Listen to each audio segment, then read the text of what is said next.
Jangan lupa klik tombol subscribe dan bunyikan lonceng agar tidak ketinggalan video-video selanjutnya. Halo teman-teman, jumpa lagi dengan saya Zainal Abidin. Kali ini kita sedang berada di bunga teman-teman ya. Kita akan bahas mengenai budidaya lele teman-teman.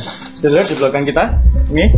Jadi buat teman-teman yang ingin mengikuti langkah-langkah pembesaran lele yang memiliki lahan yang sempit, bisa teman-teman. Jangan kemana-mana ya teman-teman.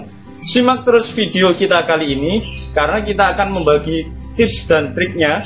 Tetap di channel saya. Jangan lupa subscribe agar teman-teman tidak ketinggalan video-video kami selanjutnya. Oke, kita langsung aja teman-teman temui pemiliknya. Let's go. Halo teman-teman, kita sekarang sudah berada di kediamannya teman kita ini. Kita sebelumnya kenalan dulu ya teman-teman ya. Dengan siapa Mas? Mas Marzuki. Mas Marzuki panggilannya? Sarkam. Apa panggilannya Sarkamat teman-teman? Namanya Marzuki, tapi panggilannya Sarkamat. Biasanya sih kalau saya manggil Mas Mamat sih biasanya. Jadi gini teman-teman, kalau kita lihat nih backgroundnya ini pasti sudah tahu nih teman-teman ya, usahanya Mas Mamat apa. Tapi kali ini kita mau bahas dulu yang terkait lele teman-teman. Tapi dengan kondisi lahan yang minim. Bisa dijelaskan, diceritakan Mas Mamat, awal mula Mas Mamat budidaya lele Mas Mamat. Awal mulanya dulu itu mulai tahun 2011. Tahun 2011 itu mulai berdiri ya? Atau mulai nyoba-nyoba? Enggak, itu langsung modal bikin kolam beton 6 kotak, ukuran 3x3 6 kotak. Ukuran 3x3 6 kotak itu pertama kali ya 2011 ya? Itu modalnya berapa kalau saya boleh tahu Mas untuk kolamnya aja pertama? Kolam aja itu 15 jutaan. 15 jutaan itu kolam aja teman-teman, kolam beton. Tapi kalau yang sekarang masih dipakai nggak yang kolam beton? Kalau kolam betonnya masih ada satu petak yang masih dipakai. Masih satu. Tempatnya itu dulu itu waktu bangunnya itu konstruksi rumah, rencananya memang bikin rumah. Rencana konstruksi rumah, ada fondasi rumah itu yang dimanfaatkan sama Mas Mamat teman-teman. Jadi untuk kolam-kolam itu. Tapi seiring berjalannya waktu, sekarang Mas Mamat masih ada sesuatu hal yang berubah nggak Mas untuk yang lahan yang sempit nih? Iya, makanya itu saya dulu kan bikinnya itu kan di rumahnya orang tua, masih ikut orang tua. Oh dulu di rumahnya orang tua, sekarang rumahnya sendiri teman-teman. Karena nggak ada lahan, jadi Mas Mamat membuat penggunaan budidaya lele tapi dengan kondisi tanah yang sempit ya Mas ya? Ya, di perumahan juga bisa. Di perumahan juga bisa teman-teman. Jadi kalau teman-teman nggak ada lahan buat budidaya, itu di perumahan aja bisa teman-teman. Nanti kita simak ya teman-teman ya. Sekarang kita mau bincang-bincang dulu aja. Mas Mamat, biasanya kalau pemilihan bibitnya sendiri itu Mas Mamat beli yang ukuran berapa Mas? Karena kan biasanya macam-macam nih, ada yang kecil, ada yang agak besar. Saya itu udah pernah nyoba itu mulai dari ukuran 1 cm. Ukuran 1 cm udah pernah nyoba? Udah pernah, sampai 9 cm. Sampai mulai dari 1 cm sampai 9 cm, Mas Mamat ini sudah pernah nyoba teman-teman? Bahkan pernah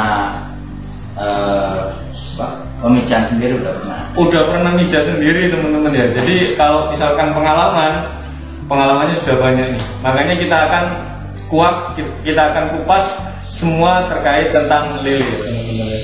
Mas Mamat, kalau misalkan kita mulai dari awal nih Mas Mamat ya, kita punya lahan sempit nih.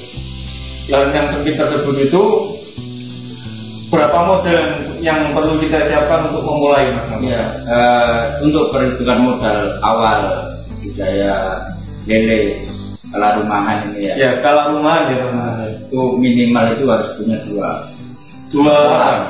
kolam, minimal punya 2 kolam ya Mas. 2 kolam. Itu satu kolamnya berapa harganya Mas? Satu kolamnya itu kisaran kalau diameter 2 kayak punya saya itu mulai harga 1 juta nih, 1,5 juta. Harga satu kolamnya mulai dari 1 juta hingga 1,5 juta teman-teman. Itu kolamnya ya. Jadi kalau usaha berskala rumahan itu membutuhkan 2 buah kolam teman-teman. Dan satu kolamnya harganya kisaran 1 juta hingga 1.500.000. Selanjutnya bibit Mas Mamat. Ya, bibit itu kalau bisa, kalau untuk misal kalau untuk pemula ini ya, untuk pemula itu idealnya itu ukuran 9, 8 bulan. Oke. Karena apa? Bibit ukuran kecil itu rentan mati. Oh, jadi kalau bibitnya kecil rentan mati ya teman-teman. Ini ilmu buat kita nih teman-teman. Dipengaruhi beberapa faktor, biasanya yang mendominasi itu faktor bakteri, jamur. Faktor bakteri dan jamur. Ya. Jadi saya ulas lagi ya teman-teman, bahwasanya untuk pemula itu bibit yang direkomendasikan adalah ukuran 8 sampai 9 cm teman-teman. Jadi kalau bibitnya terlalu kecil itu rentan mati, dan faktor yang menyebabkan itu adalah kebanyakan jamur ya teman-teman. Oke, jamur dan bakteri ya. Oke, itu tadi terkait bibit ya teman-teman ya. Kalau 2 kolam tadi teman-teman, itu bibitnya berapa? Ya, ini untuk melanjutkan yang bibit tadi itu biasanya itu pengalaman saya ini ya. 11 tahun budaya itu ya. Kalau misal kita datangkan bibit dari yang jual bibit itu, kan masih ada airnya kan ya? Iya, masih ada airnya di kantongnya ya. Airnya itu jangan diikutkan. Oh, jangan diikutkan. Jangan diikutkan. Kalau bisa itu ada keranjang. Jadi bibit yang baru datang itu dituang ke keranjang, airnya udah tinggal semua, udah hilang. Tinggal ikannya kita semprot pakai air sumur, air yang mau kita pakai, air bersih. Oh iya, biar bibit bakteri jamur itu hilang. Oh itu teman-teman, jadi itu tipsnya ya teman-teman kalau mau beli bibit ya. Tapi nanti secara detailnya akan kita bahas di season yang kedua teman-teman. Yang season yang sekarang kita akan secara globalnya ya teman-teman ya. Jadi tetap saksikan channel kita dan jangan sampai di skip video ini. Oke, setelah oh ya, kembali lagi Mas Mamat. Dari 2 buah kolam tadi ya Mas Mamat, itu idealnya diisi berapa ekor? Untuk kebanyakan orang itu per meternya itu dikasih antara 200 sampai 500, tergantung terbangnya. Jadi mulai ya dikasih 200 sampai 300 ekor per meter ya. Jadi kalau kolamnya tadi diameternya 2 meter berarti kisaran, berarti kan volumenya 3. Nah, untuk awal belajar biasanya ya kasih 1.000 atau 1.500. Oh, jadi idealnya untuk pemula teman-teman, untuk yang mau belajar di awal-awal ya, itu diisi antara 1.000 sampai 1.500 ekor per kolam teman-teman. Jadi kita kan tadi untuk awal kan dua kolam ya, kisaran antara 2.000 sampai 3.000 ekor ya Mas ya, untuk 2 kolam ya. Oke, harganya sendiri Mas, satu bibitnya berapa? Variasi. Oh, satu bibitnya variasi. Kalau ukuran mulai dari 35, 67, 79 itu yang mulai harga 150 sampai 250 per ekornya. Tapi kualitas juga ada yang 9 up, juga rata 9, ada yang 8, ada yang 7, itu biasanya sampai 300. Jadi bibitnya teman-teman, kalau yang ukuran tadi Mas yang direkomendasikan 8 sampai 9 ya untuk pemula ya. 9. Itu satu ekornya kisaran 300 ya. 250-an. 250 hingga 300. Itu kalau kita belinya langsung dari ini ya. Ini toko istilahnya langsung dari ini ya, toko pertanian dari pembudidaya yang lain ya, yang memang dia mainnya di pembibitan gitu. Oke, jadi itu teman-teman. Kalau kita hitung tadi ya, pertama kita buat kolam, dua buah kolam, itu satunya antara 1 juta sampai 1.500.000. 2 kolam berarti kisaran 2 juta sampai 3 juta teman-teman. Terus kemudian yang kedua adalah terkait bibit. Bibit tadi kan idealnya kita pakai yang ukuran 7 sampai 9 bagi pemula. Itu harganya kisaran 300 ya Mas Ahmad ya. Kita buat yang paling mahal ya. 300 berarti kalau misalkan kita butuh 3.000 bibit, Berarti 3.000 dikalikan 300 teman-teman, kisaran 900.000 untuk bibitnya. Untuk pakannya mas? Pakannya sampai panen, kita mulai dari kita lepas ikannya di kolam kita sampai dengan panen itu kisaran berapa? Kalau ikannya tadi kan kisaran 1.000 sampai 3.000. Kita pandai-pandainya main di FPR-nya rasio 1:1. Biasanya umumnya itu kan 1 kilo pakan menghasilkan 1 kilo daging. Ya. Berarti tergantung tujuan kita. Iya.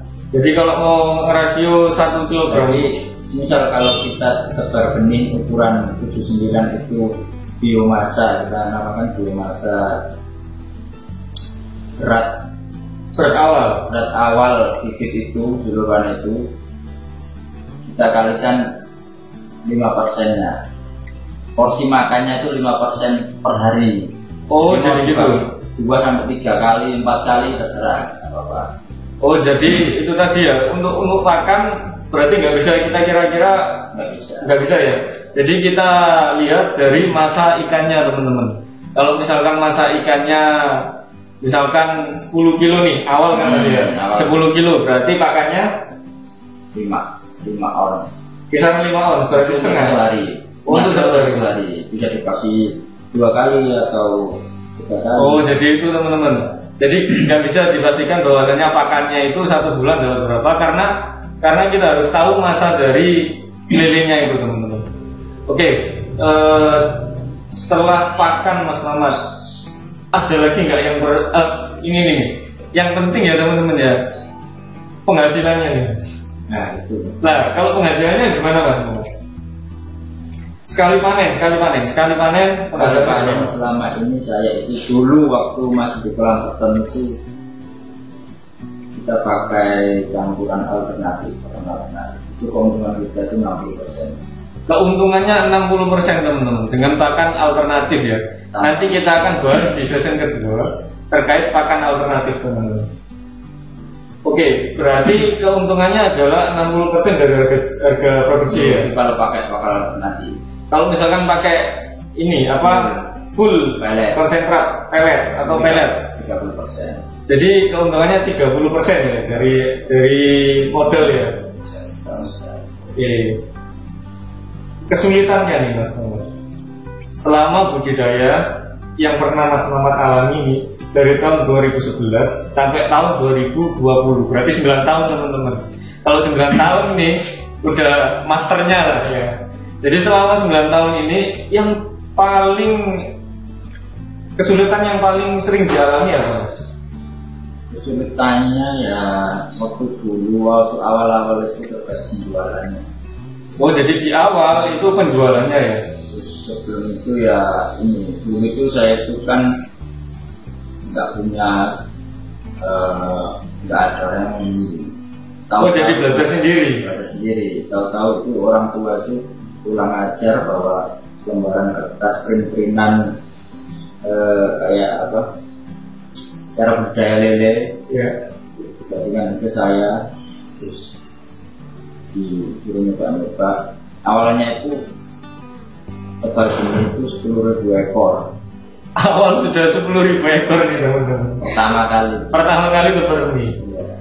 Itu kita belum tahu apa itu biomasa, FGF, terus pakan yang lele itu idealnya pakai pakan yang berapa persen protein, itu belum tahu ya. Jadi belum ada ilmunya nih ya. Jadi dari nol Mas Mamat belajar, yang tahu pokoknya dikasih brosur, ya itu caranya ya. Terus setelah itu Mas? Dari situ dari 10.000 ekor itu yang ada di angan-angan saya itu 3 bulan kemudian dipanen. Udah nyampe di bulan ketiga saya itu cuma dapat 28 kilo. Oh dari 10.000 ekor teman-teman, itu panennya cuma 28 kilo. Itu waktu pertama kali belajarnya Mas Mamat ini belajar. Iya. 28 kilo. Itu setelah 3 bulan ya? Stres berat sampai 6 bulan. Karena itu nggak habis. Kan 10.000 ekor itu nggak habis sampai 6 bulan. Nggak habis dipanen maksudnya. Nah. Jadi biasanya kan kalau dipanen kan disortir ya Mas. Iya. Kalau yang besar Misalnya dulu itu belum tahu. Itu kalau lele itu mainnya itu disortir atau apa juga belum tahu. jadi masih meraba-raba. Jadi istilahnya teman-teman kesulitannya adalah pengetahuan gitu. Jadi kalau teman-teman mau belajar itu harus tahu ilmunya dulu, ya Mas Ahmad ya. Jadi kalau mau coba-coba sih silakan, monggo. Tapi lebih baik lagi kalau ada gurunya, kayak Mas Ahmad ini. Jadi Mas Ahmad ini cuma jual lele yang sudah panen atau istilahnya pedaging ya, atau Mas Ahmad juga jual bibitnya? Untuk sekarang itu karena kemarin itu coba-coba saya jual ikan yang masih bibitnya ukuran agak besar lah, ya taruh di bawah remaja itu kok hanya peminatnya. Jadi rencana memang kedepannya kalau sudah ada penambahan kolam, bikin kolam baru di lahan persawahan, kalau utama ini di pembenian, penjualan ini sama buat beli yang sudah siap konsumsi. Oke siap. Jadi ini ya teman-teman, Mas Ahmad masih tahap penjajakan terkait pembelian. Tapi kalau teman-teman misalkan ingin beli bibit, bisa nggak ngitip Mas Ahmad? Oh jadi bisa teman-teman. Kalau teman-teman ingin mulai usaha pembesaran lele pedaging ya, untuk dagingnya ya, itu nanti bisa ke Mas Ahmad teman-teman untuk beli bibitnya ya. Karena Mas Ahmad juga kan biasanya kalau beli partai besar, kalau teman-teman biasanya kalau coba-coba itu kan 100-200 gitu ya. Jadi bisa beli di Mas Ahmad ya teman-teman. Nanti kontaknya Mas Ahmad akan saya cantumkan di deskripsi ini, biar teman-teman kalau mau belajar atau mau cari bibit silakan langsung menghubungi Mas Ahmad. Oke, saya rasa untuk season kali ini cukup menarik ya teman-teman ya. Season yang pertama ya. Jangan kemana-mana, kita akan lanjutkan ke season yang kedua. Tetap pantauin channel kita teman-teman, karena di situ di season yang kedua kita akan belajar kepada Mas Ahmad yang sudah 9 tahun budidaya lele teman-teman. Gimana Mas Ahmad, ada lagi yang perlu disampaikan? Atau kita tutup season kita kali ini? Cukup ya? Jadi itu teman-teman, season kita yang pertama. Jangan lupa subscribe channel saya agar teman-teman tidak ketinggalan informasi selanjutnya. Oke, saya akhiri season kita yang pertama ini. Akhir kata, assalamualaikum warahmatullahi wabarakatuh.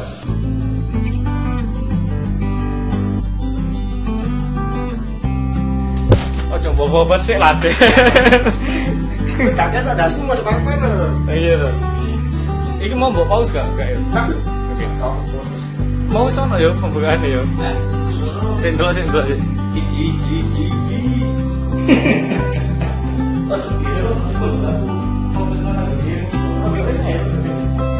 itu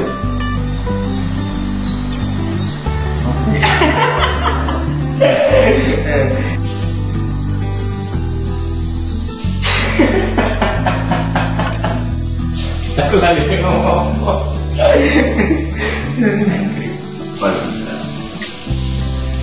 kan ngomong pelan Mat, kayak kerungu kok ya Mat.